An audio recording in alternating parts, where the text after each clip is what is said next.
आज ऑनलाइन क्लासे আমরা আলোচনা করব তোমাদের দ্বাদশ শ্রেণীর পাঠ্য লেখক সুভাষ মুখোপাধ্যায়ের আমার বাংলার অন্তর্গত গারো পাহাড়ের নিচে। এই গারো পাহাড়ের নিচে এই রচনা নিয়ে আজকের আলোচনা হবে। এই রচনার উপরে একটা সামগ্রিক ব্যাখ্যা আলোচনা করব। এই রচনার উপরে আলোচনা করার আগে এই রচনাটা পড়ব, লাইন ধরে পড়ব। তোমরা এই রচনাটা যখন পড়বো তখন একটু ফলো করো, আর তারপরে লাইন ধরে ব্যাখ্যা করব, লাইন ধরে বোঝাবো।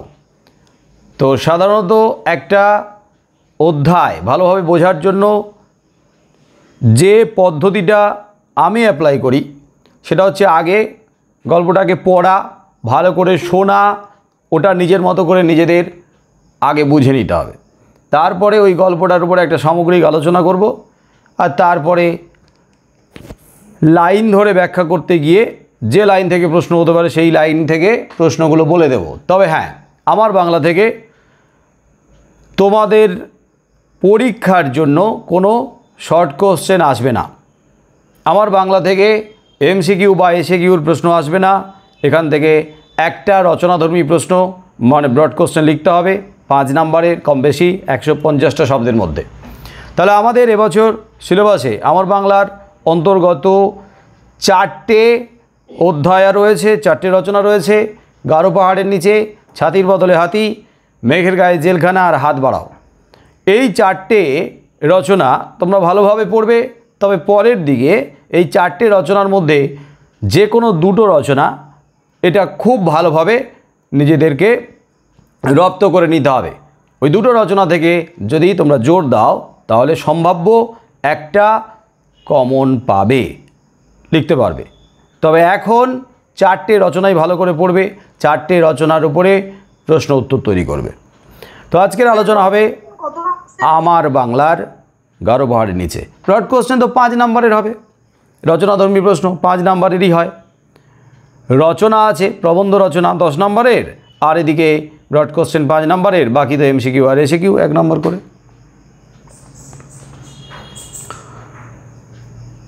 তোমরা এই রচনার লাইনের দিকে চোখ রাখবে। আমি আগে পড়ব, তারপরে আলোচনা আসবো, তারপর লাইন ধরে ব্যাখ্যা করব। মানে একটা আলোচনাতেই, একটা ক্লাসেই এই অধ্যায়টা, এই রচনাটা পুরোটাই আলোচনা করে দেব। খুব বেশি বড় নেই, হয়ে যাবে আশা করা যায়। গারো পাহাড়ের নিচে, লেখক সুভাষ মুখোপাধ্যায়। চৈত্র মাসে যদি কখনো ময়মনসিংহ যাও, রাত্রিরে উত্তর শিয়রে তাকাবে, দেখবে যেন একরাশ ধোঁয়াটে মেঘে কারা আগুন লাগিয়ে দিয়েছে। ভয় পাওয়ার কিছু নেই, আসলে ওটা মেঘ নয়, গারো পাহাড়। গারো পাহাড়ে যারা থাকে বছরের এই সময়টা তারা চাষবাস করে। তাদের হাল নেই, বলদ নেই, তাছাড়া পাহাড়ের ওপর তো শুধু গাছ আর পাথর, মাটি কোথায় যে চাষ করবে? তবু তারা ফসল ফলায়, নইলে সারা বছর কী খেয়ে বাঁচবে? তাই বছরে এমনি সময় শুকনো ঝোপে ঝাড়ে তারা আগুন লাগিয়ে দেয়। সে কি যে সে আগুন, যেন রাবণের চিতা, জ্বলছে তো জ্বলছেই। বছরের এমনি সময় যেন বন জঙ্গলের গাছপালারও ভয়ে শুকিয়ে কাঠ হয়ে থাকে।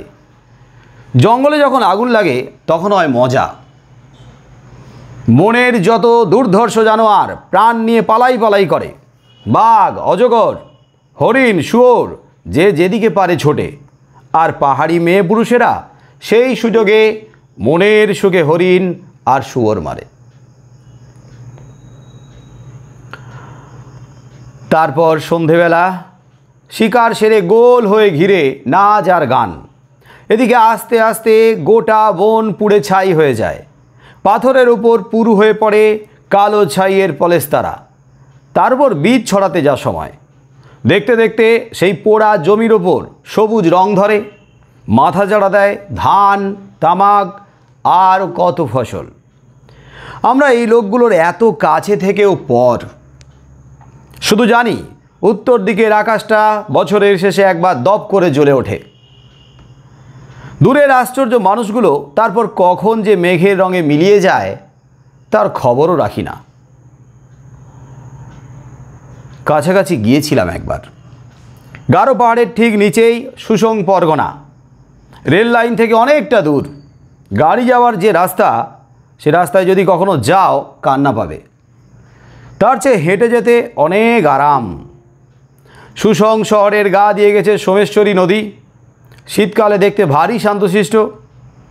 কোথাও কোথাও মনে হবে হেঁটেই পার হই, কিন্তু যেই জলে পা দিয়েছ অমনি মনে হবে যেন পায়ে দড়ি দিয়ে কেউ টেনে নিয়ে যাচ্ছে। স্রোত তো নয়, যেন কুমিরের দাঁত। পাহাড়ি নদী সোমেশ্বরী সর্বদা যেন রেগে টং হয়ে আছে। তার চেয়ে ফেরি আছে, গরু ঘোড়া মানুষ একসঙ্গে দিব্যি আরামে পার হও। হিন্দুস্তানি মাঝির মেজাজ যদি ভালো থাকে, তোমার কাছ থেকে দেশ বিদেশের হালচাল জেনে নেবে। হয়তো গর্ব করে বলবে তার যে বিহারী মনিব বাংলার সব ফেরিঘাটেরই সে মালিক। পাহাড়ের নিচে যারা থাকে তারা আমাদেরই মতো হাল বলদ নিয়ে চাষাবাদ করে। মুখ চোখে তাদের পাহাড়ি ছাপ। হাজং, গারো, কোচ, বানাই, ডালু, মারগান এমনি সব নানা ধরনের জাত। গারোদের আলাদা ভাষা, হাজং ডালুদের ভাষা যদিও বাংলা, কিন্তু তারা উচ্চারণ আমাদের কানে একটু অদ্ভুত ঠেকে। তাদের উচ্চারণ আমাদের কানে একটু অদ্ভুত ঠেকে। তকে তারা ট বলে, টকে ত, আবার ডকে তারা দ বলে, দকে ড। প্রথম শুনলে ভারী হাসি পাবে। ভাবো তো, তোমার কাকার বয়সের একজন হৃষ্টপুষ্ট লোক দুধকে ডুড বলছে, তামাককে টামাক। এ অঞ্চলের গারোদের ঘর দূর থেকে দেখলেই চেনা যায়। মাচা করে ঘর বাঁধা, মাচার ওপরে যেখানেই শোয়া সেখানেই রান্না বান্না সব কিছু। হাঁস মুরগিও সেই উচ্চাসনেই থাকে। এটা হচ্ছে পাহাড়ি স্বভাব। বুনো জন্তু জানোয়ারের ভয়ে এই ব্যবস্থা। এ অঞ্চলের হাজংরাই সংখ্যায় সবচেয়ে বেশি। হাজং মানে নাকি পোকা, হাজং কথার মানে নাকি পোকা। তাদের মতে পাহাড়তলির এই অঞ্চলে হাজংরাই প্রথম আসে, আর তারা চাষবাসে দক্ষ ছিল। তখন চাষবাসে তাদের জুড়ি নাকি আর কেউ ছিল না। পাহাড়ি গারোরা তাই তারিফ করে তাদের নাম দিয়েছে হাজং, অর্থাৎ চাষের পোকা। ধানের ক্ষেত দেখলে কথাটা বিশ্বাস না করে উপায় নেই। একটু কষ্ট করে যদি পাহাড়ে না হোক একটা টিলার ওপরে ওঠো, নিচের দিকে তাকালে দেখবে পৃথিবীটা সবুজ। যত দূর দেখা যায় শুধু ধান আর ধান। একটা সীমাহীন নীল সমুদ্র যেন আহ্লাদে হঠাৎ সবুজ হয়ে গেছে। এত ফসল, এত প্রাচুর্য, তবু কিন্তু মানুষগুলোর দিকে তাকালে মনে হয় জীবনে তাদের শান্তি নেই। একটা দুষ্টু শনি কোথাও কোনো আনাচে যেন লুকিয়ে আছে। ধান কাটার সময় বাড়ির মেয়ে পুরুষ সবাই কাস্তে নিয়ে মাঠে ছুটবে। পিঠে আটি বাঁধা ধানের গোজ নিয়ে, পিঠে আটি বাঁধা ধান নিয়ে ছোট ছোট ছেলের দল কুঁজো হয়ে খামারে জুটবে। কিন্তু মাঠ থেকে যা তোলে তার সবটা ঘরে থাকে না। পাওনা গন্ডা আদায় করতে আসে জমিদারের পাইক বরকন্দাজ। তখন তারা গালে হাত দিয়ে যেন বলে, বড় ধাঁধায় পড়েছি মিটে, ছেলেবেলা থেকে রয়েছি গ্রামে, বারবার ধান বুনে জমিতে, মনে ভাবি বাঁচা যাবে আরামে। মাঠ ভরে যেই পাকা ফসলে, সুখে ধরি গান ছেলে বুড়োতে, একদা কাস্তে নি সকলে, লাঠির আগায় পাড়া জুড়োতে, তারপর পালে আসে পেয়াদা, খালি পেটে তাই লাগছে ধাঁধা। গায়ের আল বাঁধা রাস্তায় লোহার খুর লাগানো নাগরায় শব্দ হয় খট খটাখট। দূর থেকে বাঁশের মোটা লাঠির ডগা দেখা যায়। ছোট ছোট ছেলের দল ভয়ে মায়ের আঁচল চেপে ধরে। খিটখিটে বুড়িরা সাবমুন্ডি দিতে থাকে। জমিদারকে টঙ্ক দিতে গিয়ে চাষিরা ফকির হয়। 50-60 বছর আগে এ অঞ্চলে জমিদারের একটা আইন ছিল, তাকে বলা হতো হাতি বেগার। জমিদারের বেজায় শখ হাতি ধরার। তার জন্য পাহাড়ে বাঁধা হবে মাচা।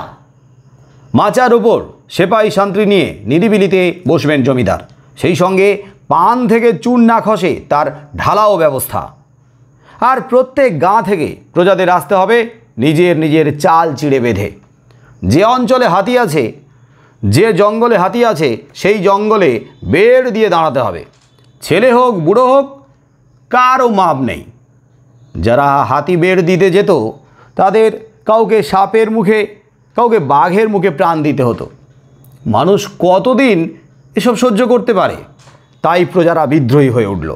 গোরাচাঁদ মাস্টার হলেন তাদের নেতা। চাকলায় চাকলায় বসলো মিটিং, কামারশালায় তৈরি হতে লাগলো মারাত্মক অস্ত্রশস্ত্র। শেষ পর্যন্ত জমিদারের পল্টনের হাতে প্রজাদের হার হলো। কিন্তু হাতি বেকার আর চলল না। এখনও চৈতন্যনগরে হিঙ্গুলকোনায় গেলে খগমোড়ল, আমতো মোড়লের বংশধরদের মুখে বিদ্রোহের গল্প শোনা যায়। থুরথুরে বুড়ো যারা, তারা দুঃখ করে বলে, সেকালে সর্ষের ক্ষেতে আমরা লুকোচুরি খেলতাম। মাঠে এত ধান হতো যে কাক পক্ষীর অরুচি ধরত। গোয়ালে থাকতো 60-70টা গরু। নর্দমায় দুধ ঢালাই হতো।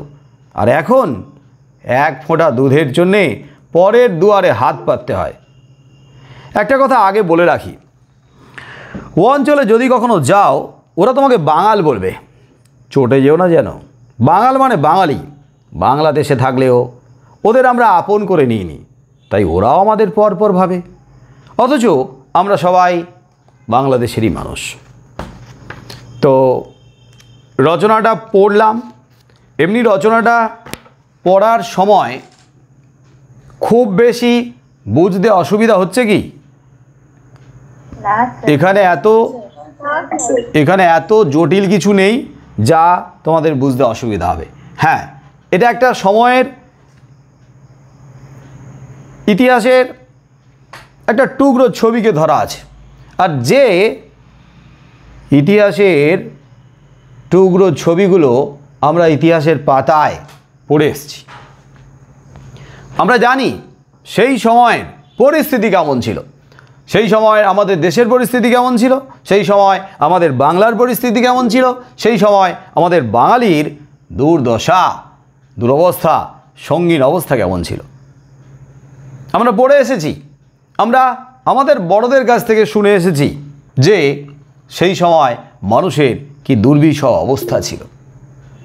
আমি এর আগে সামগ্রিকভাবে আমার বাংলার উপরে যখন আলোচনা করেছিলাম, তখন কিন্তু বলেছিলাম যে বাংলার অধিবাসীদের দুরবস্থার কারণ শুধু যে তৎকালীন ইংরেজ শাসক, ব্রিটিশ সরকার, তা কিন্তু নয়। শুধুমাত্র অত্যাচারী শাসকের কারণেই বাঙালিরা এতটা ভয়ঙ্কর দুর্দশার শিকার হয়েছিল তা কিন্তু নয়।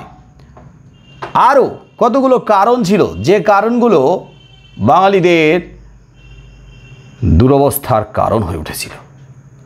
এবং সেই কারণগুলোর মধ্যে একটা কারণ এখানে তুলে ধরা হয়েছে, যাদের দ্বারা বাংলার মানুষ কিভাবে শোষিত হয়েছে, কিভাবে বঞ্চিত হয়েছে, অত্যাচারিত হয়েছে, কিভাবে অবহেলা, কিভাবে বঞ্চনার শিকার হয়েছে। গারো পাহাড়ের নিচে, গারো পাহাড়, আচ্ছা গারো পাহাড় কোন রাজ্যে অবস্থিত? কোন রাজ্যে অবস্থিত? মেঘালয়।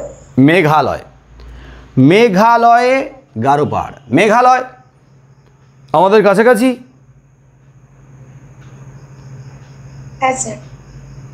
যারা উত্তর পূর্ব ভারতের এই সমস্ত অঞ্চলে একটা বেড়ানোর প্রোগ্রাম করে, একটা ট্রিপ রাখে, তারা শুধুমাত্র আসাম নয়, আসাম, মেঘালয়, এই পুরো অঞ্চলটাকে কভার করে আসে। তার মানে আমাদের অনেকেরই এই অঞ্চল ঘোরা হয়ে গেছে। হ্যাঁ, গারো পাহাড়ে আমরা না ঘুরতে পারি, কিন্তু মেঘালয়ে অনেকে গেছে, আসামে অনেকেই গেছে। তো আসামের দক্ষিণ পশ্চিম অঞ্চলে মেঘালয়। তো মেঘালয়ের একটা অংশ বাংলাদেশের সঙ্গে রয়েছে। মেঘালয়ের একটা অংশ মানে মেঘালয়ের একটা দিক আর বাংলাদেশের একটা দিক দুটো কিন্তু পাশাপাশি। এবং বাংলাদেশের যে অঞ্চলে ময়মনসিংহ বলা হয়েছে মানে ময়মনসিংহ জেলা, ওই জেলার শেষ অংশ আর মেঘালয় শুরু হচ্ছে। তার মানে ময়মনসিংহ জেলাতে দাঁড়ালে মেঘালয় দেখা যাবে, মানে গারো পাহাড়কে দেখা যাবে। তাহলে মেঘালয়ে গারো পাহাড়, আর আমরা তো কাছাকাছি আছি, ফলে গারো পাহাড় সম্পর্কে আর গারো পাহাড় এবং পাহাড়তলির অধিবাসীদের সম্পর্কে একটা ধারণা তো আমাদের আছেই।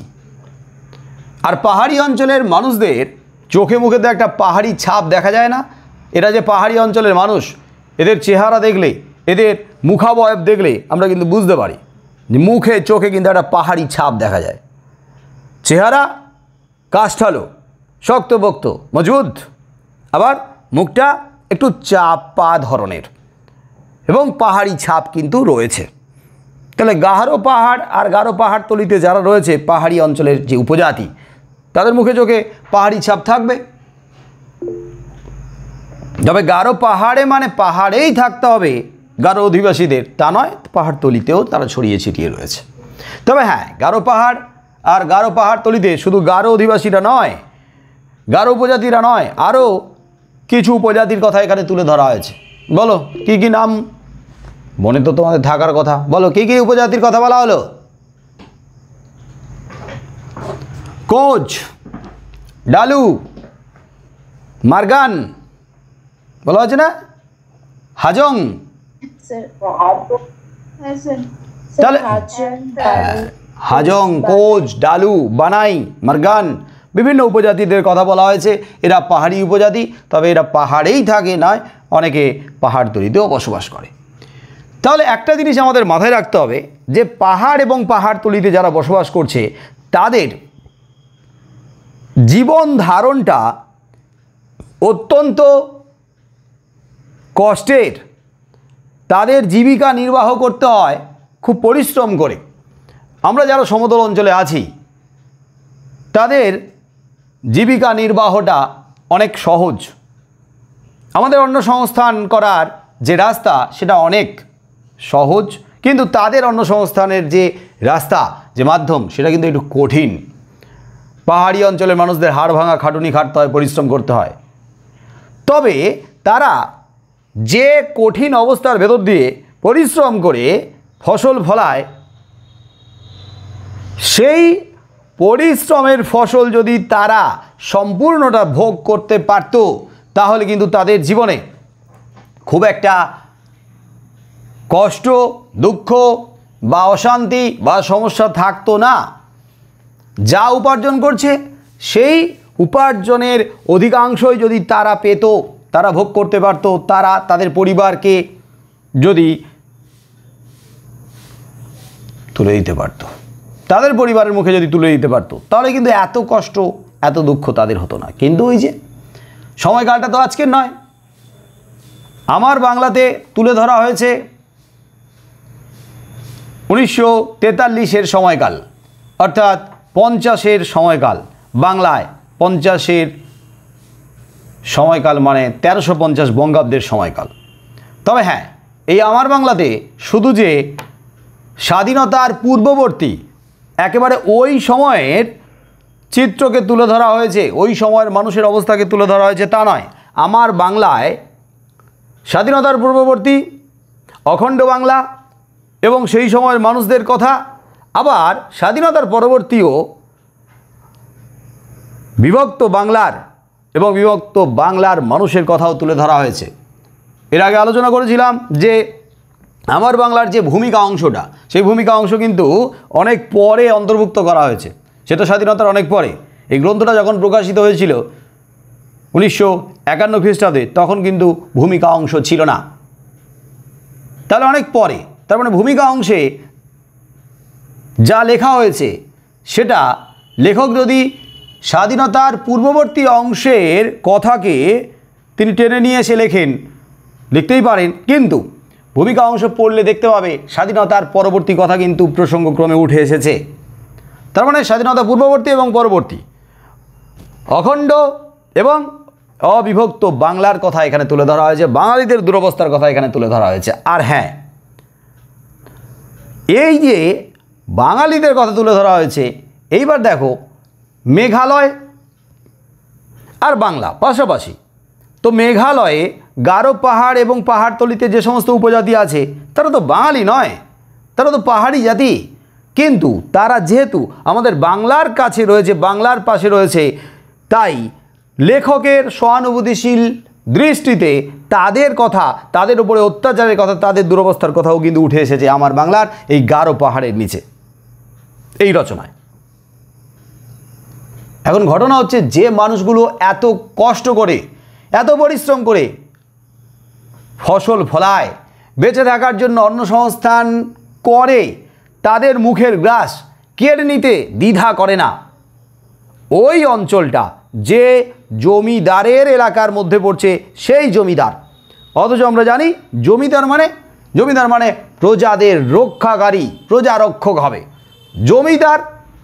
তিনি তার জমিদারি এলাকায় যত প্রজা, তার দুঃখ কষ্ট সমস্যা সেগুলো বুঝবে, দুঃখ কষ্ট ঘোচাবে, চোখের জল মোছাবে, সমস্যার সমাধান করবে, সুখে দুঃখে তাদের সামিল হবে, তাদের পাশে সামিল হবে, থাকবে সারাক্ষণ। কিন্তু জমিদার নিজে তো শোষণ করেই, সেই সাথে সাথে জমিদারের তত্ত্বাবধানে থাকা যারা, তারাও শোষণ করে।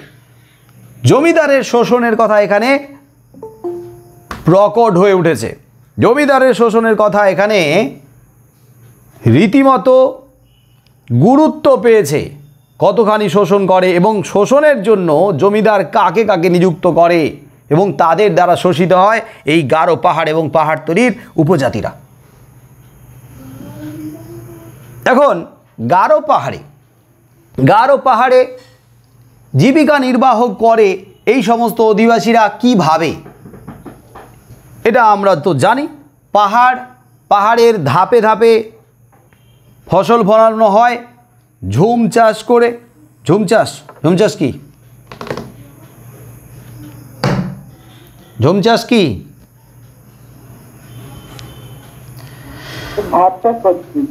হ্যাঁ বলো আরেকবার।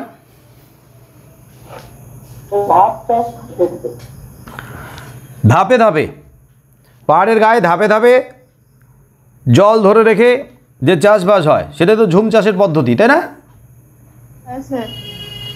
আবার পাহাড়ে যেহেতু মাটি নেই, শুধু পাথর, তাই চাষবাস করার আরেকটা প্রক্রিয়া আছে।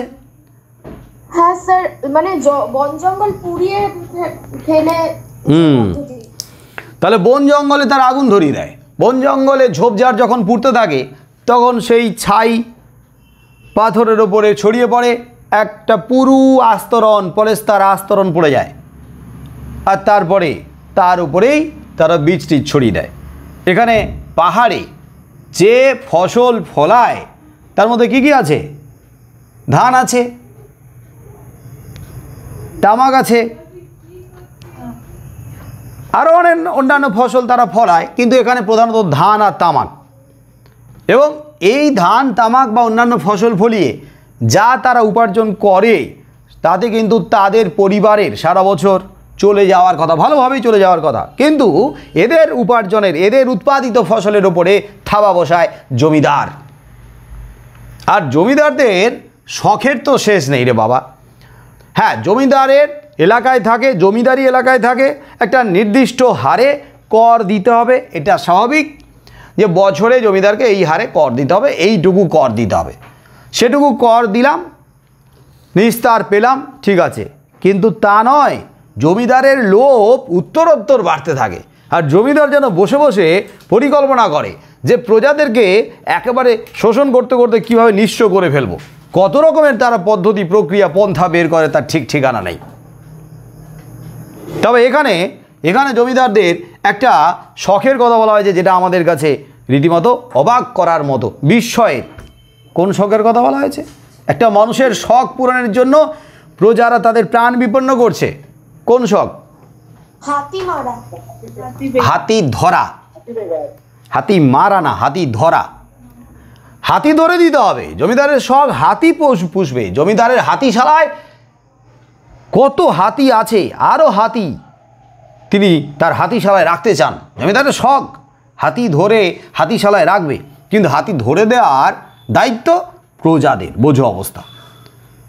প্রজাদেরকে যেতে হবে হাতি ধরতে।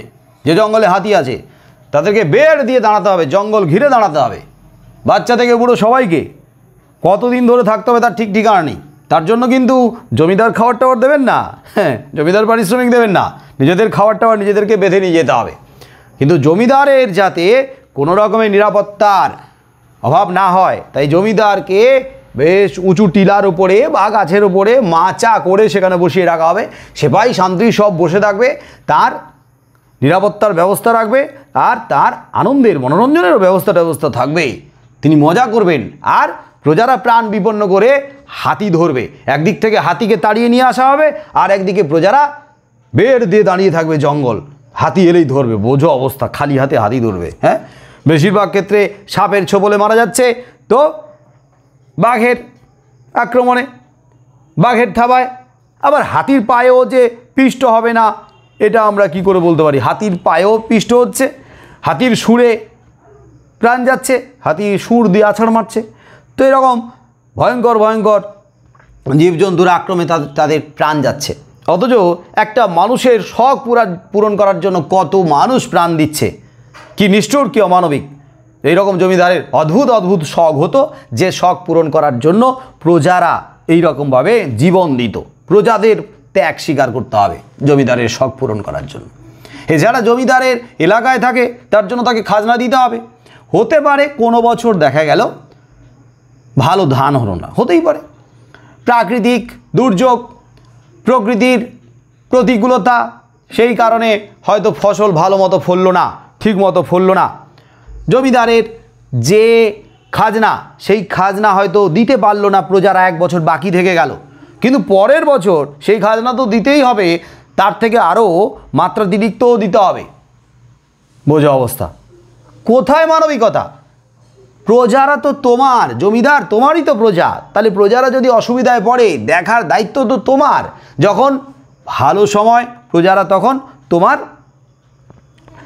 তোমার যে লোভ, সেই লোভের বাসনাকে চরিতার্থ করেছে, তোমার লোভ পূরণ করেছে। এখন প্রজারা দুরবস্থায় আসছে, কষ্টে আছে, তাহলে তাদের বিপদে আপদে তোমার তো পাশে দাঁড়ানোর কথা। কিন্তু না, জমিদার বুঝবেন না, আমাকে আমার খাজনা দিতেই হবে।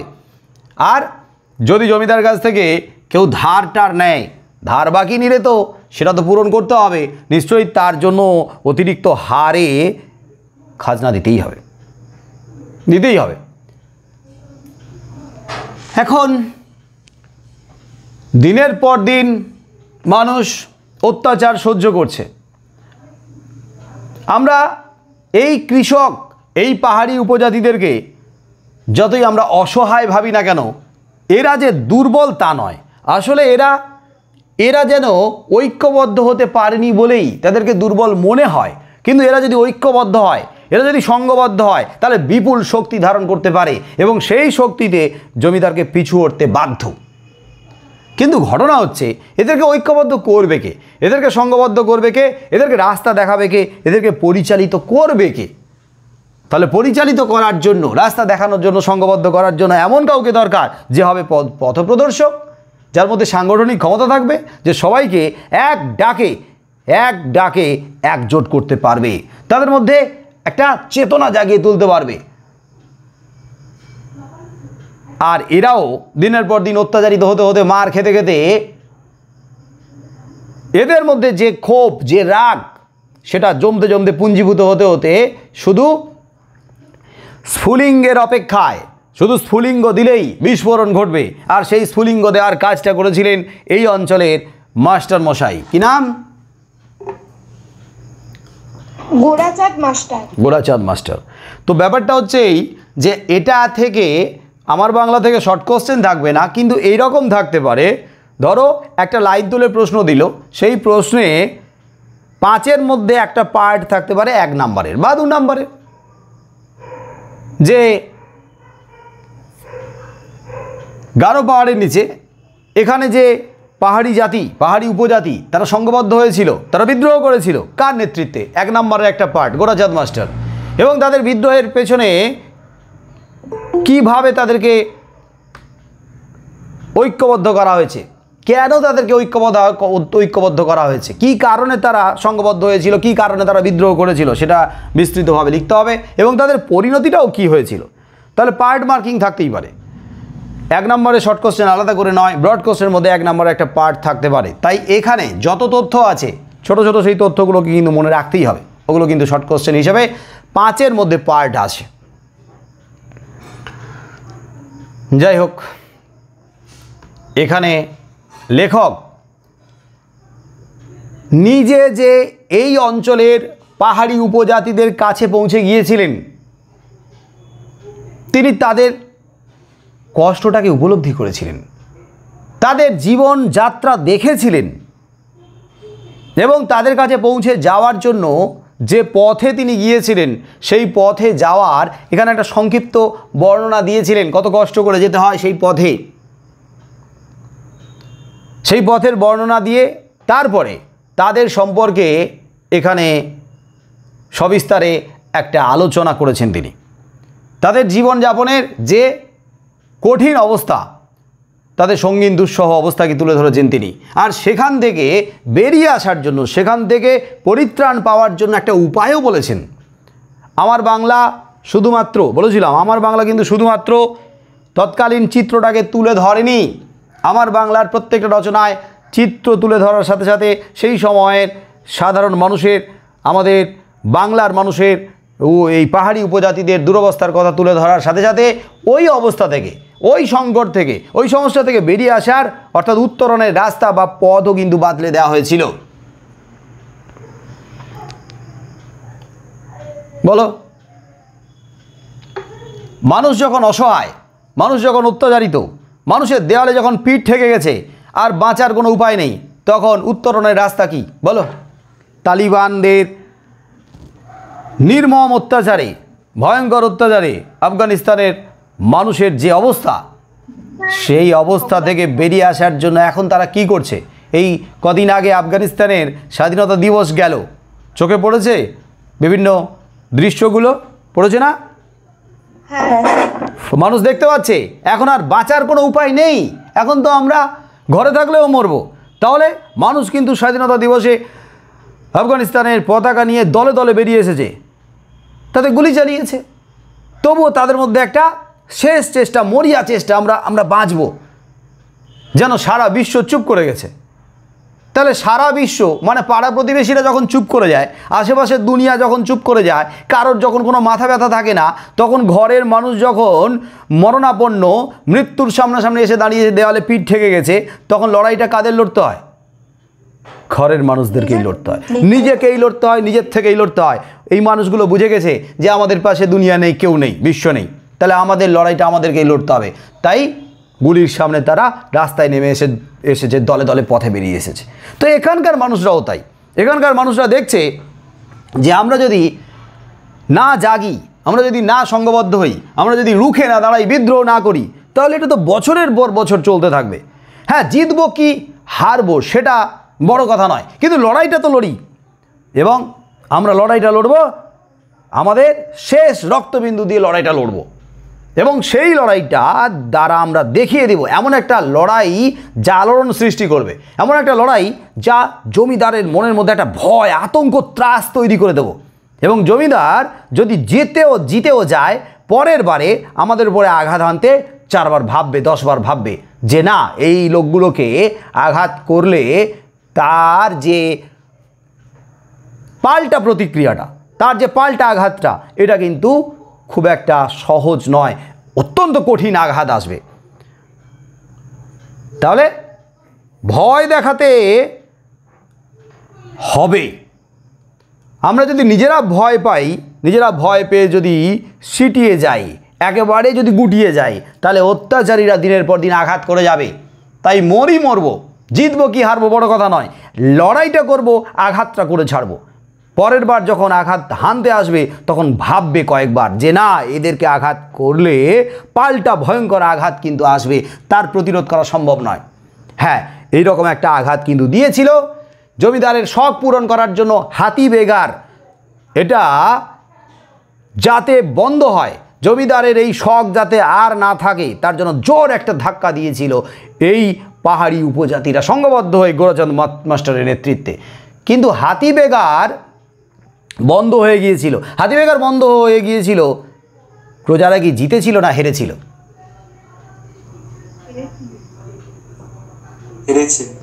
প্রজারা হেরে গেছে। কিন্তু দেখো, এখান থেকে আমাদের শিক্ষা নিতে হবে। এটা আমাদের শিক্ষা দেয় যে প্রজারা হেরে গেলেও হাতি বেগারটা কিন্তু বন্ধ হয়ে গিয়েছিল। তার মানে এই প্রজারা তাদের এবং তাদের পরবর্তী প্রজন্মের জন্য একটা সুন্দর ভবিষ্যৎ কিন্তু রেখে গেল। যদি তারা লড়াইটা না লড়ত, পরবর্তী প্রজন্ম তারা কিন্তু ওই হাতি বেগারের চক্করে শেষ হয়ে যেত। তাই লড়াইটা লড়তে হয়। তাহলে গারো পাহাড়ের নিচে এই রচনা যখন প্রথম প্রকাশিত হয়, মানে গ্রন্থাগারে নয়, যখন গ্রন্থে অন্তর্ভুক্ত হয়েছিল 1951 খ্রিস্টাব্দে, সেই সময়ের কথা বলা হচ্ছে না, কিন্তু গ্রন্থে অন্তর্ভুক্ত হওয়ার আগে রংমশাল পত্রিকায় প্রকাশিত হয়েছিল। এর আগে আলোচনা করেছিলাম যে রংমশাল পত্রিকা একটা কিশোর পত্রিকা, যার সম্পাদক ছিলেন যুগ্ম সম্পাদক কামাক্ষী প্রসাদ চট্টোপাধ্যায় ও দেবীপ্রসাদ চট্টোপাধ্যায়। তো তাদের রংমশাল পত্রিকায় যখন আমার বাংলার প্রথম রচনা গারো পাহাড়ের দেশে প্রকাশিত হয়েছিল, তখন কিন্তু গারো পাহাড়ের দেশে এই নামে প্রকাশিত হয়নি, প্রকাশিত হয়েছিল গারো হাজংয়ের দেশে এই নামে। মনে থাকবে, যদিও আমাদের এটা পরীক্ষা আসবে না, তবে রংমশাল পত্রিকা যখন প্রথম প্রকাশিত হয়েছিল তখন গারো হাজংয়ের দেশে প্রকাশিত হয়েছিল, কিন্তু পরে গ্রন্থাগারে যখন অন্তর্ভুক্ত হলো তখন গারো পাহাড়ের নিচে এই নামে অন্তর্ভুক্ত হয়েছিল। আর যেহেতু এখন পাঠ্য গারো পাহাড়ের নিচে এই নামে অভিহিত আছে, তো আমরা এই নামেই লিখব। আর সেই রংমশাল পত্রিকায় প্রকাশিত হওয়ার সময় তার সম্পাদকীয় মন্তব্যে লেখা হয়েছিল যে আমার বাংলা আমাদেরই দেশ বাংলা। আমার বাংলা মানে এই আমার বাংলাটা কিন্তু আমাদেরই দেশ বাংলা, আমাদের এই পরিচিত দেশ বাংলা। কিন্তু এই বাংলার, এই দেশের আমরা কতটুকু জানি এটা তো স্বাভাবিক। এখনও ভাবো না কেন, পরাধীন ভারতবর্ষের অবিভক্ত বাংলার কথা ছাড়ো, এখন আমরা কি সারা বাংলায় ঘুরে বেরিয়েছি? সারা পশ্চিমবঙ্গে ঘুরে বেরিয়েছি আমরা। প্রত্যেকটা জায়গাতে আমরা কি গেছি? যাওয়ার সৌভাগ্য আমাদের হয়েছে, সুযোগ হয়েছে? অনেক জায়গায় আমরা যাইনি। আমরা উত্তরে আছি, উত্তরের হয়তো সর্বত্র আমরা ঘুরে বেড়াইনি। পশ্চিমবঙ্গের যে প্রধান জায়গাগুলো, দর্শনীয় স্থান, যেখানে দেখার জায়গা আছে, দেখার জিনিস আছে, হ্যাঁ, পাহাড়, জঙ্গল, সমুদ্র, ঐতিহাসিক স্থান, সর্বত্র যে আমরা সবাই গেছি তা নয় কিন্তু।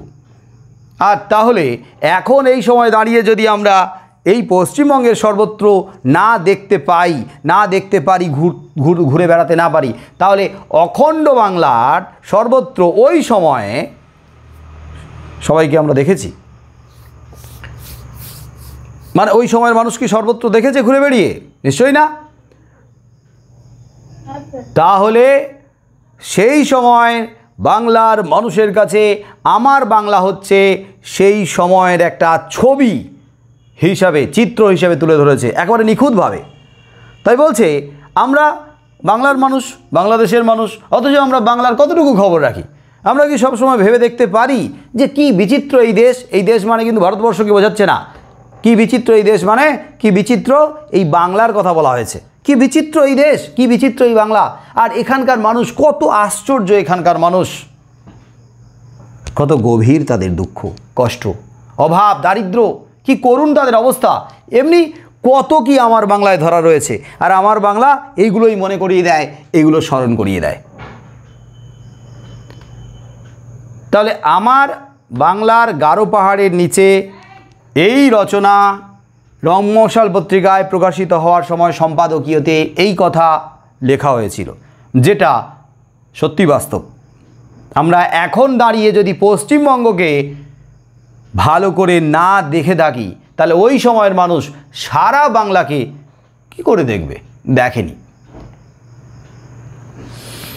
যাই হোক, আমার বাংলার লাইন ধরে আলোচনা করব। আর লাইন ধরে পড়ার সময় 2-3টে লাইন থেকে রচনাধর্মী প্রশ্ন হবে, সেগুলো দাগ দিয়ে আমি প্রশ্নগুলো বলে দেবো, তোমরা প্রশ্নগুলো সাথে সাথে লিখে নিও। আমার বাংলা, লেখক সুভাষ মুখোপাধ্যায়। চৈত্র মাসে যদি কখনো ময়মনসিংহ যাও, চৈত্র মাসকে ব্র্যাকেটে রাখো। আমি ব্র্যাকেটে রাখতে বলছি তথ্যগুলোকে মনে রাখার জন্য, এগুলো আলাদা করে শর্ট কোশ্চেন হবে না বললাম, কিন্তু 5 নম্বরের প্রশ্নের মধ্যে 1 নম্বরের পার্ট হিসেবে আসতে পারে। চৈত্র মাসে যদি কখনো ময়মনসিংহ যাও, আছে ময়মনসিংহ, ময়মনসিংহ মানে ময়মনসিংহ, তো কোন জেলার কথা বলা হয়েছে না বাংলাদেশের ময়মনসিংহ জেলার কথা বলা হয়েছে, ব্র্যাকেটে রাখো ময়মনসিংহ। তো চৈত্র মাসে যদি ময়মনসিংহ যাও তাহলে একটা অদ্ভুত দৃশ্য দেখা যাবে। রাত্রিরে উত্তর শিওরে তাকাবে, শিওরে, শিওর মানে মাথা, সেখান থেকে শিওরে মানে উত্তর দিকে তাকাবে।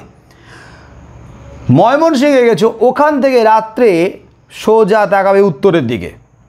কি দেখতে পাবে না, দেখবে যেন এক রাশ ধোঁয়াটে মেঘে কারা আগুন লাগিয়ে দিয়েছে, মেঘে আগুন লাগিয়ে দিয়েছে। সত্যি আশ্চর্য দৃশ্য। হ্যাঁ, এটা দেখে ভয় টয় পাওয়ার কিছু নেই। আসলে ওটা মেঘ নয়, মনে হবে মেঘে আগুন লাগিয়ে দিয়েছে, কিন্তু ওটা মেঘ নয়, ওটা হচ্ছে গারো পাহাড়। গোটা গারো পাহাড় যেন জ্বলছে। আর গারো পাহাড় কেন জ্বলে? চৈত্র মাসে গারো পাহাড়ে আগুন লাগিয়ে দেওয়া হয় কেন, একটু আগে আলোচনা করা হলো। চাষবাস করার প্রাথমিক প্রক্রিয়া শুরু হয়েছে। গারো পাহাড়ে যারা থাকে, গারো পাহাড়ে যারা থাকে তারা গারো, কিন্তু শুধু গারোরা নয়, আরও পাহাড়ি জাতির কথা বলা হয়েছে।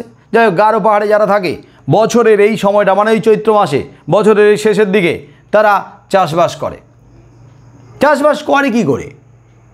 তাদের তো হাল নেই, বলদ নেই, মাটি কর্ষণ করেছে, মাটি লাঙল করেছে, মাটিতে চাষবাস করবে, তার তো উপায় নেই। আর তারপরে পাহাড়ের উপরে মাটি কোথায়? পাহাড়ের উপরে তো শুধু গাছ আর পাথর। তাহলে একে হাল নেই, বলদ নেই, পাহাড়ে আবার মাটিও নেই, তো চাষবাস করবে কি করে? মাটি কোথায় যে চাষ করবে? তবু তারা ফসল ফলায়। দেখো, মনের জোর, ইচ্ছা শক্তি, পরিশ্রম, চেষ্টা, জেদ, একাগ্রতা, নিষ্ঠা থাকলে মানুষ পাহাড়কেও টলিয়ে দিতে পারে। আর তোমরা যে লড়াইটা লড়ছো সেই লড়াইটা জিতবে যদি মনের জোর থাকে, দৃঢ়তা থাকে, পারবে, পারা সম্ভব। তাহলে তবু তারা ফসল ফলায়। এত অসুবিধা, এত কষ্ট, এত সমস্যা, তবু তারা ফসল ফলায়, নইলে সারা বছর কী খেয়ে বাঁচবে? ফসল তো ফলাতেই হবে। তাই বছরে এমনি সময় শুকনো ঝোপে ঝাড়ে তারা আগুন লাগিয়ে দেয়। বছরে এমনি সময় মানে বছরের শেষের দিকে চৈত্র মাসে তারা শুকনো ঝোপ ঝাড়ে আগুন লাগিয়ে দেয়। আর একবার যদি জঙ্গলে আগুন ধরে, আগুন কিন্তু জ্বলতেই থাকে, জ্বলতেই থাকে, দাবানল। সে কি যে সে আগুন? যে সে আগুন নয়, অনবরত জ্বলছে। যেন রাবণের চিতা, রাবণের চিতা জ্বলছে তো জ্বলছেই। এখানে একটা প্রবাদকে আনা হয়েছে, রাবণের চিতা, একটা প্রবাদ। রাবণের চিতা, প্রবাদ কি, অর্থ কি না, রাবণের চিতা যখন জ্বালানো হয়েছিল দীর্ঘ সময় ধরে জ্বলেছিল, নেভার কোনো লক্ষণ নেই। 10 মাথার রাবণ বলে কথা। রাবণের চিতা মানে দাউ দাউ করে জ্বলছে, দীর্ঘক্ষণ ধরে প্রজ্বলিত রয়েছে, এই অর্থে রাবণের চিতা মানে যা দীর্ঘক্ষণ ধরে জ্বলতেই থাকে, চলতেই থাকে, জ্বলতেই থাকে, সেটাই হচ্ছে রাবণের চিতা। আর এই পাহাড়ে আগুন লাগিয়ে দেওয়া হয়েছে, সেই আগুন অনেকক্ষণ ধরে, অনেক দিন ধরে জ্বলছে, জ্বলছে, জ্বলছে, জ্বলছে।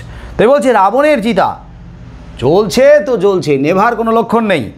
বছরের এমনি সময় যেন বন জঙ্গলের গাছপালারাও শুকিয়ে কাঠ হয়ে থাকে। বছরের এমনি সময় গ্রীষ্মকাল, চৈত্র মাস, এমনিতেই প্রচণ্ড গরম, তাহলে গরমে এমনিতেই গাছপালা ভয়ে শুকিয়ে কাঠ হয়ে থাকে। আর তারপরে গাছপালাগুলো যেন প্রতি বছর টের পেয়ে গেছে এই সময়টাতে তাদের গোড়ায় আগুন ধরিয়ে দেওয়া হবে, তাই ভয়ে শুকিয়ে কাঠ হয়ে থাকে।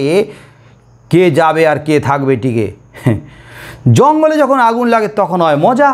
জঙ্গলে এরা আগুন লাগিয়ে দিয়ে রীতিমতো একটা মজা পায়। আগুন লাগিয়ে দেওয়াতে বনের যত দুর্ধর্ষ জানোয়ার প্রাণ নিয়ে পালাই পালাই করে, প্রাণ নিয়ে পালাই পালাই করে, এদিকে ওদিকে ছুটতে থাকে, এই আগুন লাগছে। বাঘ, অজগর, হরিণ, শুয়োর যে যেদিকে পারে ছোটে দিক দিশাহারা হয়ে, আর পাহাড়ি মেয়ে পুরুষেরা সেই সুযোগে যখন দিক দিশাহারা হয়ে ছুটছে সেই সুযোগে ওরা কী করে, মনের সুখে হরিণ শুয়োর মারে। তারপরে সন্ধেবেলা আনন্দ, সন্ধেবেলা শিকার সেরে গোল হয়ে ঘিরে নাচ আর গান।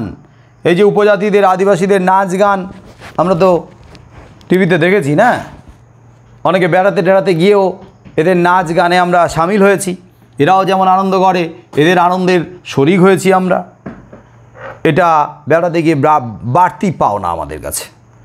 যাই হোক, এদিকে আস্তে আস্তে গোটা বন পুড়ে ছাই হয়ে যায়, গোটা বন পুড়ে ছাই হয়ে যাচ্ছে। আর পাথরের ওপরে পুরু হয়ে পড়ে কালো ছাইয়ের পলেস্তারা, কালো ছাইয়ের পলেস্তারা পুরু হয়ে পড়ছে। মাটি নেই, পাথরের ওপরে যদি ছাইয়ের পলেস্তারা পুরু হয়ে পড়ে তাহলে একটা নরম মাটির মতো প্রলেপ তৈরি হয়ে গেল।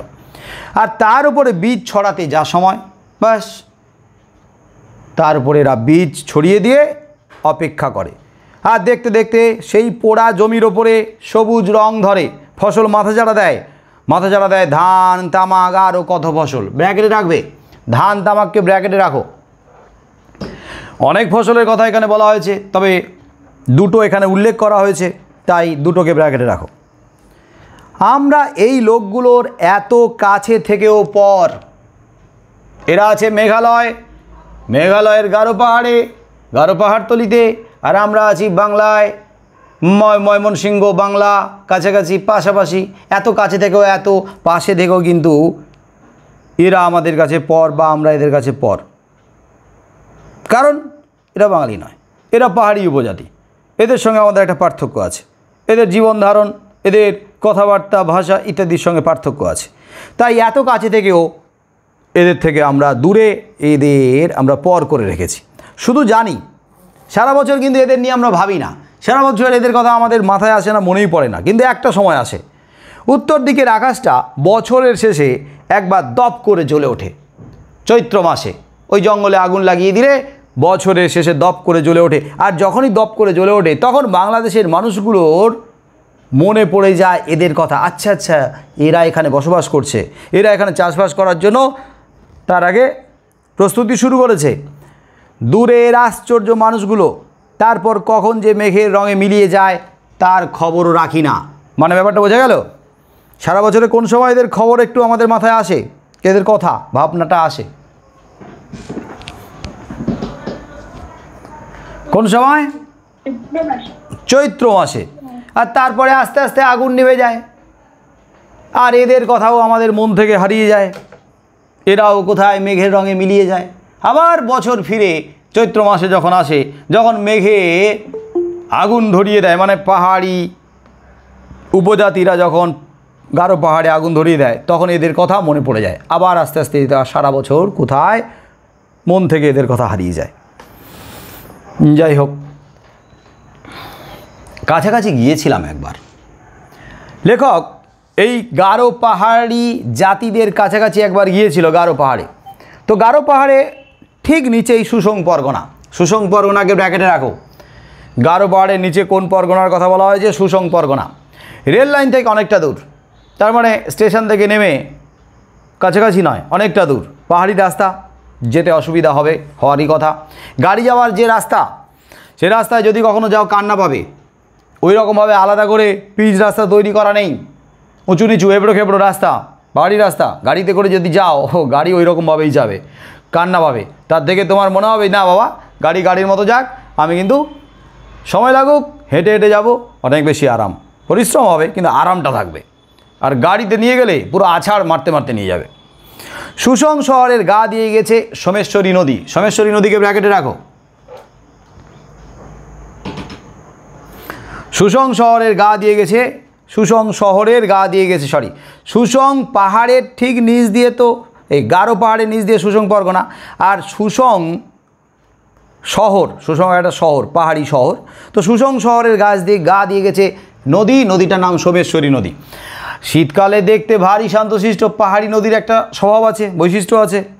শীতকালে কী হয়? জল কমে যায়, দেখলে মনে হবে কি শান্তশিষ্ট, কিন্তু কিছু কিছু পাহাড়ি নদী শীতকালে শান্তশিষ্ট, বাইরের থেকে দেখলেও কী হবে, পা ডুবালে বোঝা যাবে যে প্রচণ্ড স্রোত থাকে।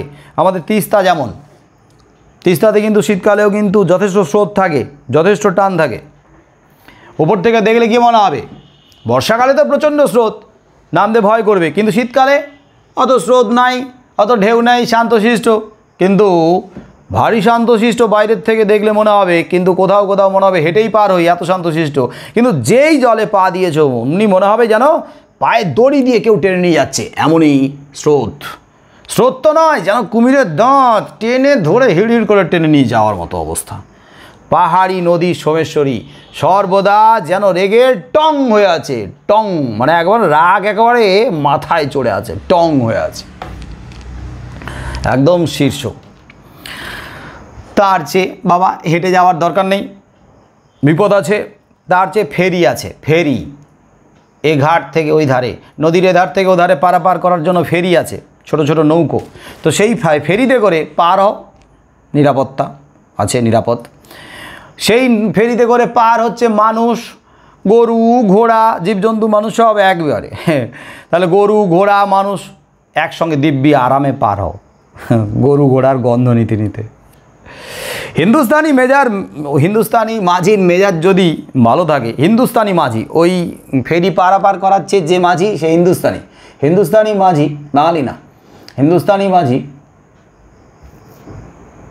তার মেজাজ যদি ভালো থাকে, বেশ মেজাজটা একটু আজকের মেজাজটা ভালোই আছে, ফুরফুরে, হ্যাঁ, তো তাহলে কিন্তু সে দেশ বিদেশের হালচাল, তোমার কাছ থেকে দেশ বিদেশের হালচাল জেনে নেবে। তুমি বাইরে থেকে গেছো, কী ব্যাপার, তুমি কোন এলাকা থেকে আসছো, কেমন আছে ওখানকার লোকজন, কেমন আছো তোমরা, কিভাবে তোমাদের সময় কাটে, জীবন জীবিকা ইত্যাদি ভালো মন্দ খোঁজ খবর সব জেনে নেবে মেজাজ যদি ভালো থাকে।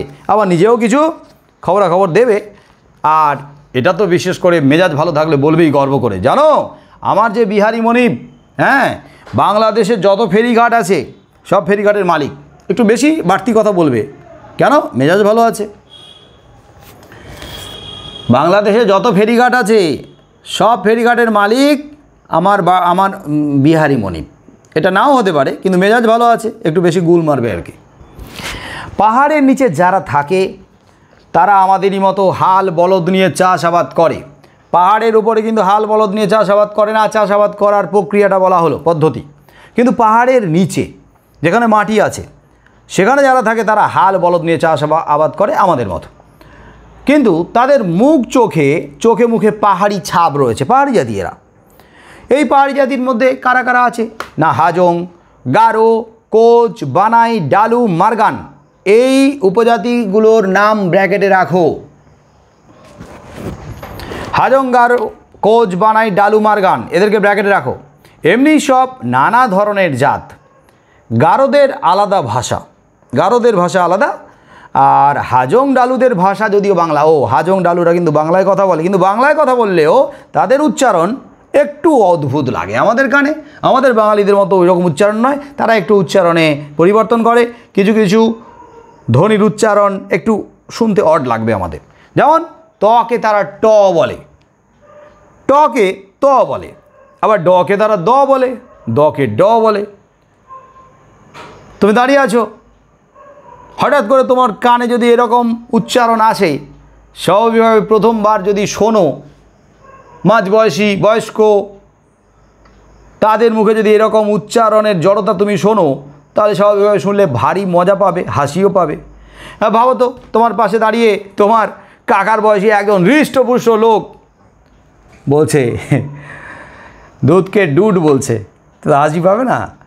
তামাককে বলছে টামাক, টামাক খাবো, তাহলে হাসি তো পাবেই। তাহলে এদের উচ্চারণ একটু অন্যরকম লাগে, বাংলায় কথা বলে কিন্তু উচ্চারণ অন্যরকম। এ অঞ্চলের গারোদের ঘর দূর থেকে দেখলেই চেনা দেয়। গারোদের ঘর কেমন না, গারোদের ঘর পাহাড়ে নয়, পাহাড়ে বলতে পাথরের ওপরে নয়, মাটির ওপরে নয়। এরা কি করে, এরা গাছের ওপরে মাচা করে, উঁচু করে মাচা করে, মাচা করে ওই মাচাতেই ঘর বাঁধে। ওই মাচার উপরেই যেখানে শোয়ে সেখানেই রান্না বান্না সব কিছু, ওই মাচার ওপরেই, ওই উচ্চাসনে, ওই উঁচু আসনে হাঁস মুরগি সব ওখানেই থাকে।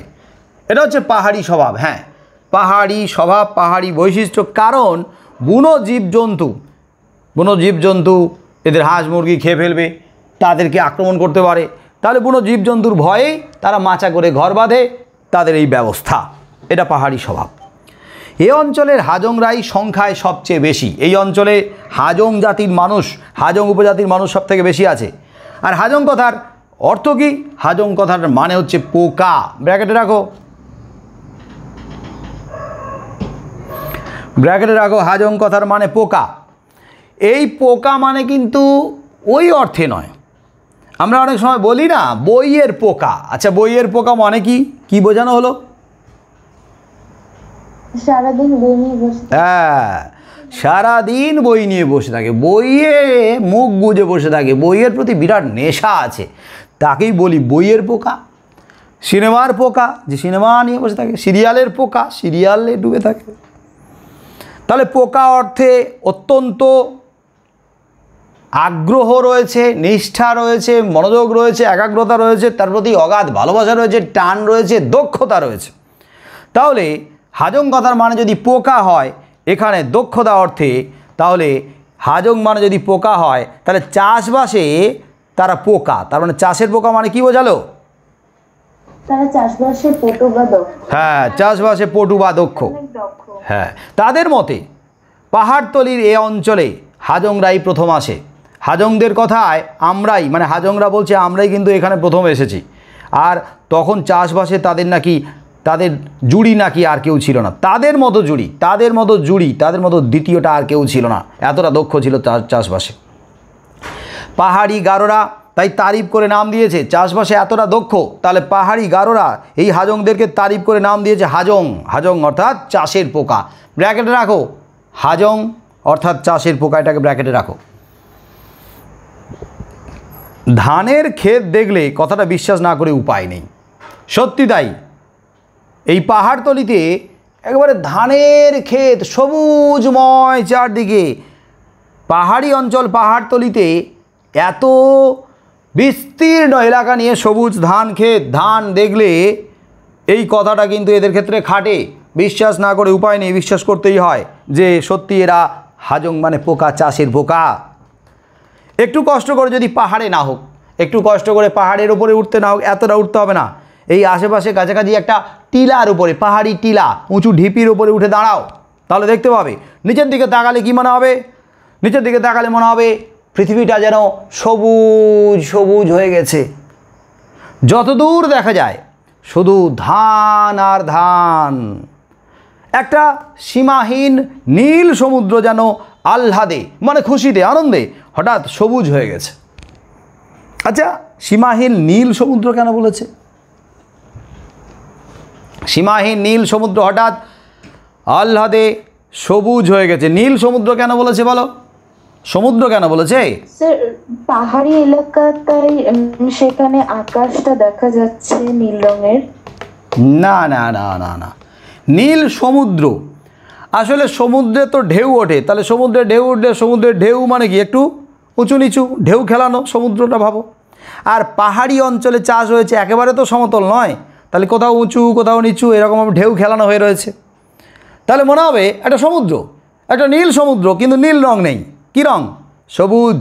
তাহলে নীল সমুদ্রটা হঠাৎ করে যেন খুশিতে সবুজ হয়ে গেছে। তাহলে সমুদ্র কেন? কারণ সীমাহীনতা, বিস্তীর্ণ আর ঢেউ খেলানো, তাই সমুদ্রের সঙ্গে তুলনা করা হয়েছে। কিন্তু সমুদ্রটা নীল নেই, সমুদ্র তো নীল হয়, কিন্তু এই সমুদ্র হঠাৎ করে সবুজ হয়ে গেছে।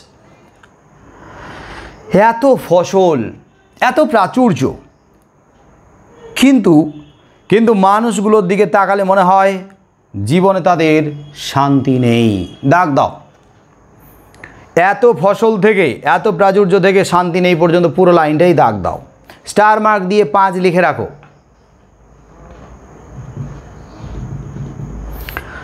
প্রশ্ন লেখো, কাদের মনে কেন শান্তি নেই? কাদের মনে কেন শান্তি নেই? 1 + 4।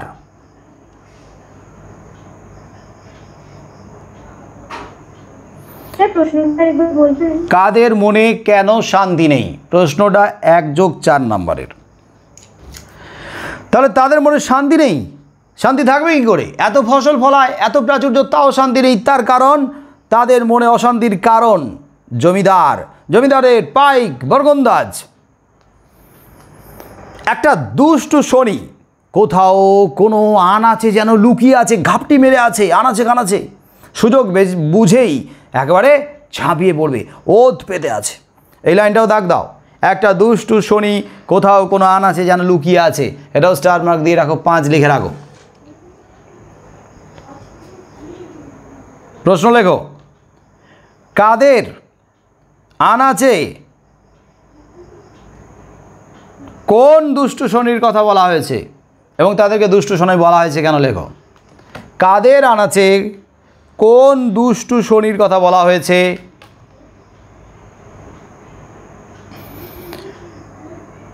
কোশ্চেন মার্ক দিয়ে লেখো,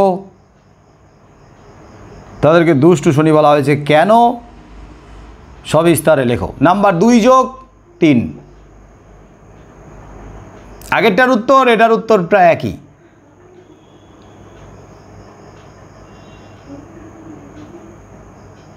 তবে দুষ্টু শনি, আগে কিন্তু শনি সম্পর্কে লিখবে।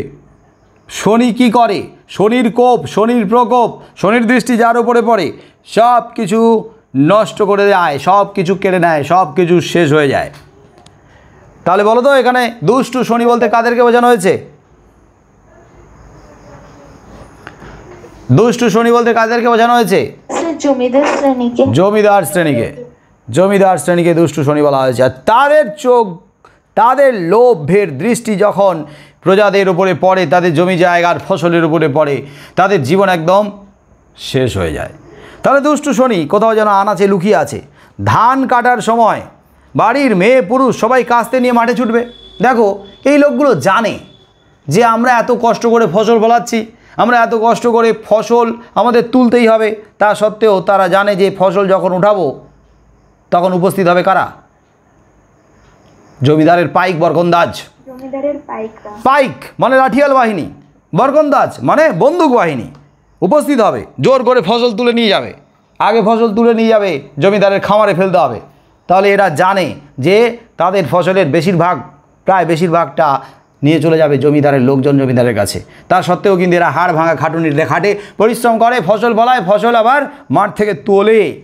তারা কি করে, যখন ফসল তোলার সময় আসে তখন কাস্তে নিয়ে কিন্তু তারা মাঠে ছুটবে, কষ্ট করে পিঠে আটি বাঁধা ধান নিয়ে ছোট ছোট ছেলের দল কুঁজো হয়ে খামারে এসে জুটবে। কিন্তু মাঠ থেকে যা তুলবে তার সবটাই তাদের ঘরে থাকে না। পাওনা গন্ডা আদায় করতে, জমিদারের পাওনা গন্ডা বাকি রয়েছে, খাজনা দিতে হবে, সেই খাজনা মেটাতে গিয়ে পাওনা গন্ডা বুঝে নেওয়ার জন্য আসে জমিদারের পাইক বরগন্দাজ। পাইক বরগন্দাজকে ব্র্যাকেটে রাখো। তো পাইক বরগন্দাজ যদি আসে, স্বাভাবিকভাবে তাদের তো সব কিছুই প্রায় কেড়ে নিয়ে যাবে। তাই তাদের কষ্ট দুঃখ, তারা তখন গভীর চিন্তায় ডুবে গেছে, গালে হাত দিয়ে তারা এই কথা ভাবছে।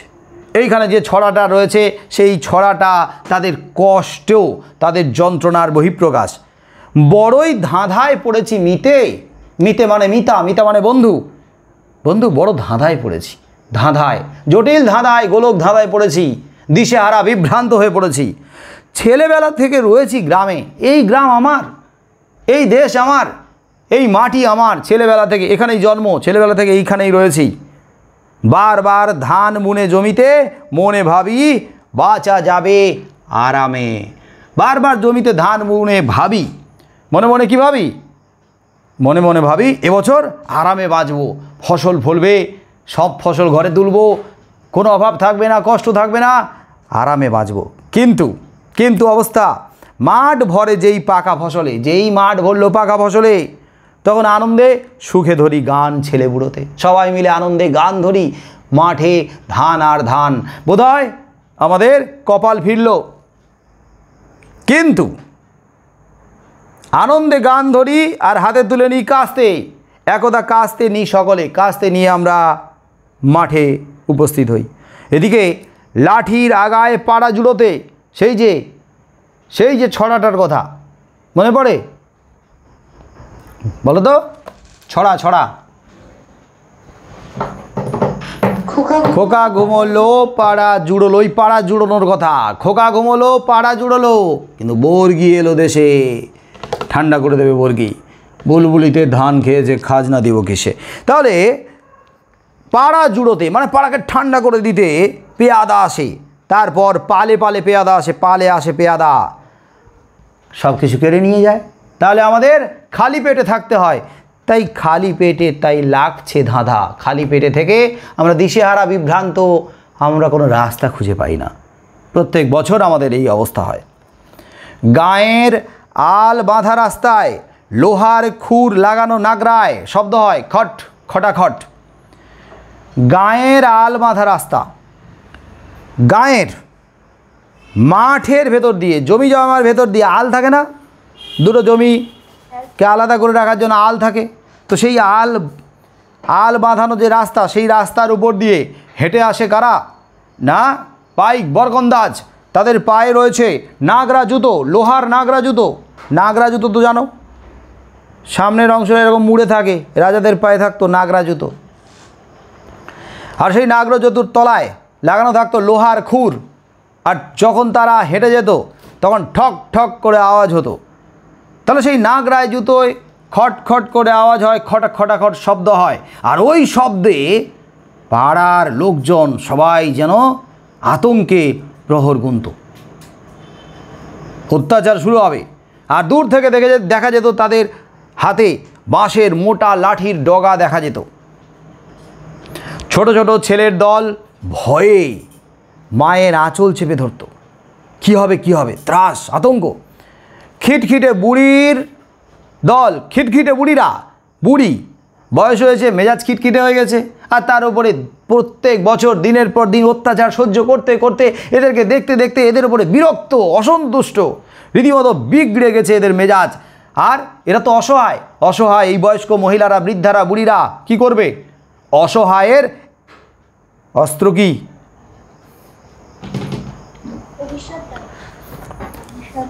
অভিশাপ, অভিশাপ, অভিশাপ। মর বেটা মর, মর, মরে যা, অভিশাপ দিত এই বুড়িরা, সাবমুন্নি দিত, অভিসম্পাত করত। আর এদিকে জমিদারকে টঙ্ক দিতে গিয়ে চাষিরা ফকির হয়ে যেত। টঙ্ক মানে টাকা, খাজনা, খাজনা না দিতে পেরে টাকা দিতে হতো, তো সেই টাকা দিতে গিয়ে, টঙ্ক দিতে গিয়ে, খাজনা দিতে গিয়ে চাষিরা এদিকে ফকির, একেবারে নিঃস্ব হয়ে যেত। 50-60 বছর আগে এই অঞ্চলে জমিদারের একটা আইন ছিল, দাগ দাও, দাগ দিয়ে স্টার মার্ক দিয়ে 5 লিখে রাখো, যে 50-60 বছর আগে জমিদারের কোন আইনের কথা বলা হয়েছে, সেই আইন সম্পর্কে আলোচনা করো।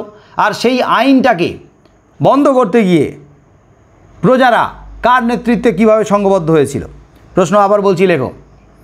50-60 বছর আগে জমিদারের কোন আইনের কথা বলা হয়েছে, আইনটি কি? জমিদারের কোন আইনের কথা বলা হয়েছে বা আইনটি কি, লিখেছ? ওর সঙ্গে কোশ্চেন মার্ক দিয়ে আরেকটা পার্ট লেখো। সেই আইনটি কিভাবে বন্ধ হয়েছিল, কারা কিভাবে বন্ধ করেছিল?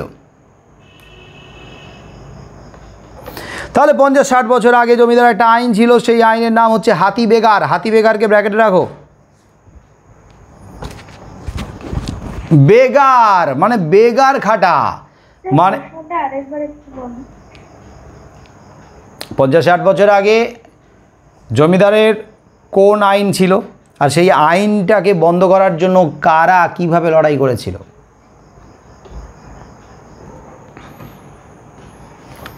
তাহলে আইনটার নাম ছিল হাতি বেগার। বেগার, বেগার খাটা, বেগার খাটা মানে বিনা পারিশ্রমিকে খাটা। ও বিনা পারিশ্রমিকে হাতি ধরার যে খাটনি, সেটাই হচ্ছে বেগার খাটা। জমিদারের বেজায় শখ, বেজায় শখ, খুব শখ, হাতি ধরার শখ জমিদারের।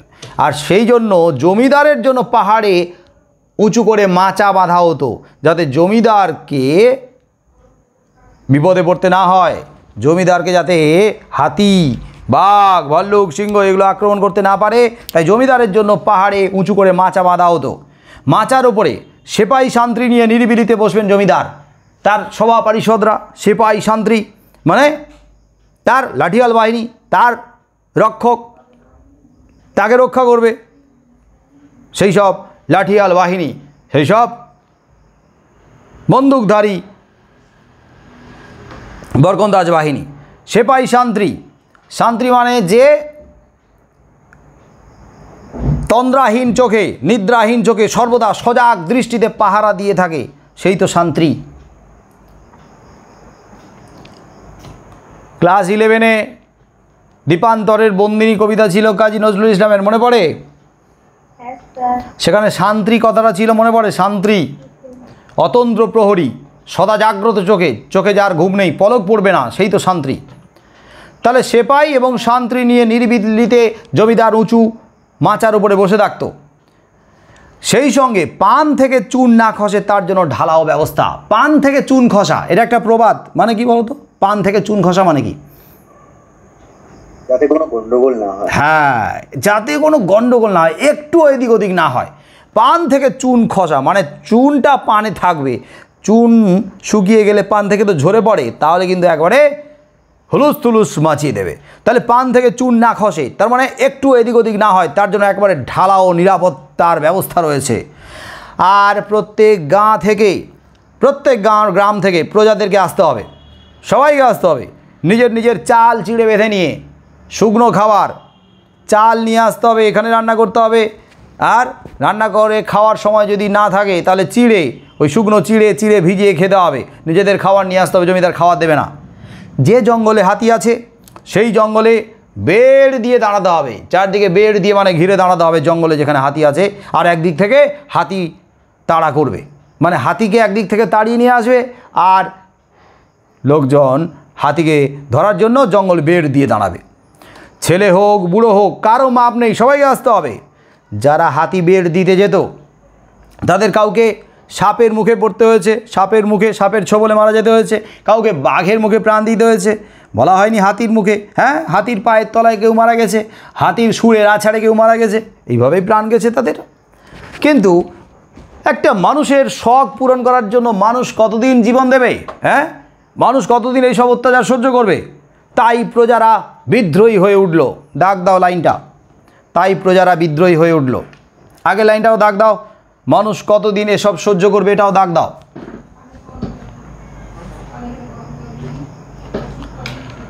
মানুষ কতদিন এসব সহ্য করতে পারে, দাগ দাও, প্রশ্ন লেখো। কোথাকার মানুষ কি সহ্য করতে পারল না, তাই তারা কি করলো? কোথাকার মানুষ কি সহ্য করতে পারেনি, তাই তারা কি করেছিল? এর সঙ্গে পরের লাইনটাও লেখো অথবা দিয়ে, তাই প্রজারা বিদ্রোহী হয়ে উঠল, এটার প্রশ্ন লেখো। কোথাকার প্রজারা কেন বিদ্রোহী হয়ে উঠেছিল এবং তাদের পরিণতি কী হয়েছিল? কোথাকার প্রজা কেন বিদ্রোহী হয়ে উঠেছিল এবং তাদের পরিণতি কী হয়েছিল?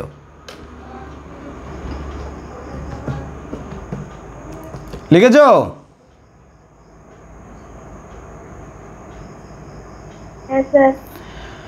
গোরাচাঁদ মাস্টার হলো এদের নেতা, ব্র্যাকেটে রাখো গোরাচাঁদ মাস্টারকে।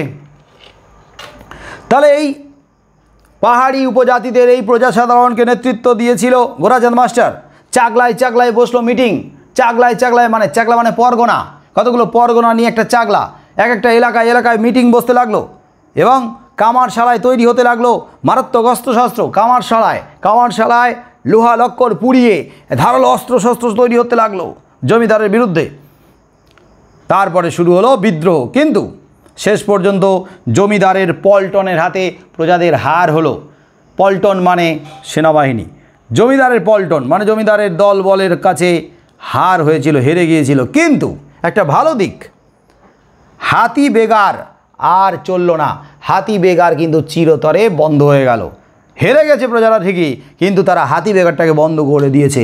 জমিদার ভয় পেয়ে বাধ্য হয়েছে হাতি বেগার বন্ধ করে দিতে, কারণ হাতি বেগার তাদের মনের মধ্যে যে ক্ষোভ তৈরি করেছে, জমিদারকে একবারে নাড়িয়ে দিয়েছে, টলিয়ে দিয়েছে। তাহলে এরপরেও যদি জমিদার হাতি বেগার চালিয়ে যায় তাহলে জমিদারের পতন তো অবশ্যম্ভাবী। তাই জমিদার ভয় বন্ধ করে দিয়েছে। এখনও সেই কবেকার গল্প, কিন্তু সেই গল্প এখনও পর্যন্ত ছড়িয়ে রয়েছে। সেই গল্প এখনও পর্যন্ত মানুষ মনে করে। বড়রা, বয়স্করা সেই গল্পের কথা ছোটদের শোনায়, তাদের জীবনের কথা, লড়াইয়ের কথা গল্পের আকারে শোনায়। এখনও চৈতন্যনগরে হিঙ্গুলকণায় গেলে খগ ও মোড়ল, এখনও ওই অঞ্চলের যে উপজাতিদের মোড়ল আছে, মোড়ল মাতব্বর, সেই মোড়ল, খগ মোড়ল, আমুত মোড়ল, এদের বংশধর যারা রয়েছে তাদের মুখে কিন্তু এই সমস্ত গল্প শোনা যায়, এদের লড়াইয়ের গল্প, বিদ্রোহের গল্প। চৈতন্যনগরকে ব্র্যাকেটে রাখো, চৈতন্যনগরে এটা ব্র্যাকেটে, হিঙ্গুলকোনা এটা ব্র্যাকেটে। বলো তো চৈতন্যনগর, হিঙ্গুলকোনা এগুলো কোন রাজ্যের জায়গার নাম হওয়া উচিত? মেঘালয়। তো এখানে গেলে এখনও পর্যন্ত যারা লড়াই করেছিল, সেই যে খগ মোড়ল, আমুদ মোড়লের বংশধররা এখনও যারা রয়েছে, তাদের মুখে কিন্তু তাদের বাপ ঠাকুরদাদের পূর্বপুরুষের লড়াইয়ের, বিদ্রোহের গল্প শোনা যায়। ব্র্যাকেটে রাখো খগ মোড়লকে আর আমুদ মোড়লকে, আর এই লাইনটা পুরোটাকে দাগ দাও।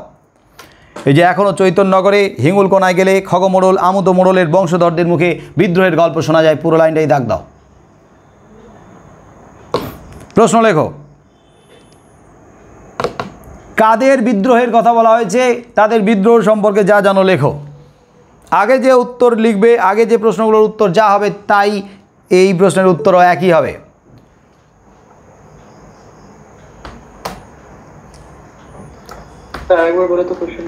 কোশ্চেনটা হচ্ছে কাদের কোন বিদ্রোহের কথা বলা হয়েছে লেখো। কাদের কোন বিদ্রোহের কথা শোনা যায় সবিস্তারে লেখো। এখন যারা অত্যন্ত বয়স্ক, থুরথুরে বুড়ো যারা, তারা দুঃখ করে বলে, তারা ওই সময় ছিল, বয়স তাদের কম ছিল, ছোট ছিল তারা, এখন তারা একেবারে বয়স্ক, থুরথুরে বুড়ো। তো তারা দুঃখ করে বলে, কারণ তারা ওই সময়টাও দেখেছে ছেলেবেলায়, আর এখনকার সময়টাও দেখছে। তারা দুঃখ করে বলে, সেকালে সর্ষের ক্ষেতে আমরা লুকোচুরি খেলতাম। তার মানে আমরা ছোট ছিলাম, লুকোচুরি খেলতাম সর্ষের ক্ষেতে। তার মানে সর্ষের ক্ষেতে, সর্ষে মানে কত ফসল ফলতো, আমরা ঢেকে যেতাম, লুকোচুরি খেলতাম। আর মাঠে ধান এত হতো যে কাক পক্ষীরও অরুচি ধরে যেত।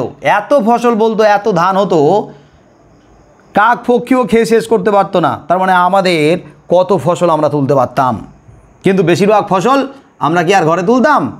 সব কেড়ে নিয়ে যেত জমিদারের পাইক বরকন্দাজদের দল। গোয়ালে তো 60-70টা গরু, সেই সময় আমাদের গোয়ালে সব এক একজনের বাড়িতে গোয়ালে 60-70টা গরু, কত দুধ হতো। এত দুধ হতো আমরা বিক্রি করে খেয়ে শেষ করতে পারতাম না, নর্দমায় আমরা ঢেলে দিতাম, নষ্ট হতো। আর এখন কি অবস্থা হয়? এখন তো এক ফোঁটা দুধের জন্য পরের দুয়ারে হাত পাততে হয়, এত অভাব, দারিদ্র, কষ্ট।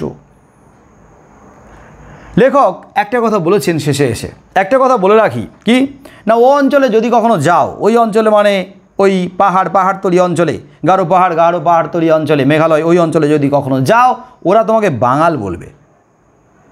চটে যেও না যেন। বাঙাল বললে তো একটু গায়ে লাগতে পারে। কি বাঙালদের বাঙাল বললে একটু গায়ে লাগে না? তাহলে একটু গায়ে লাগতে পারে, কিন্তু ওরা কিন্তু বাঙাল ওই অর্থে বলছে না, মানে ওরা ব্যঙ্গ করছে না, টোন টিটকারি করছে না।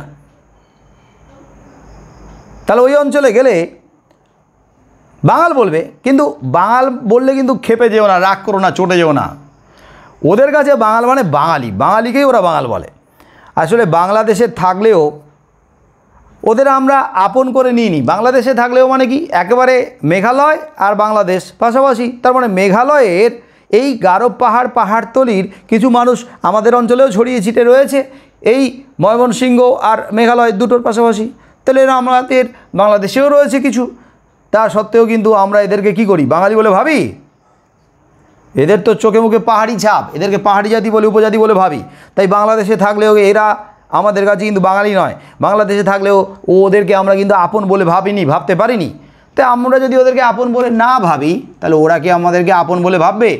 ওরাও আমাদেরকে পরপর ভাবে, দূরে সরিয়ে রাখে। অথচ আমরা সবাই কিন্তু বাংলাদেশেরই মানুষ। বাংলা, মেঘালয় পাশাপাশি ছড়িয়ে ছিটিয়ে আছি, আমরা সবাই এই অঞ্চলের মানুষ, বাংলাদেশেরই মানুষ। অথচ আমরা এদেরকে পর করে রেখেছি, তাই এরাও আমাদেরকে পরপর ভাবে। আমরা এদেরকে আপন করতে পারিনি, তাই এরাও আমাদেরকে আপন করেনি। এরা সবাই আমাদের বাংলাদেশের মানুষ, আমরা এদেরকে মানুষ হিসেবে ভাবতে পারিনি, তার জন্য এদেরকে দূরে সরিয়ে রেখেছি। যাই হোক, তো আমাদের আজকের গারো পাহাড়ের নিচে এই রচনাটা পুরোটা আলোচনা হয়ে গেল। এখান থেকে যত রকমের প্রশ্ন আসতে পারে সবই আলোচনা করে দিলাম, লাইন ধরে ব্যাখ্যা করে দিলাম, সবিস্তারে আলোচনা হলো, সামগ্রিক ব্যাখ্যা হলো, সব ধরনের আলোচনা হয়ে গেল। আমার মনে হয় না আর কারোর কোনো অসুবিধা এখান থেকে আছে। তাহলে আজকের এই পর্যন্ত থাকবে। সবাইকে টাটা, গুড নাইট, শুভরাত্রি। Tata sir, good night.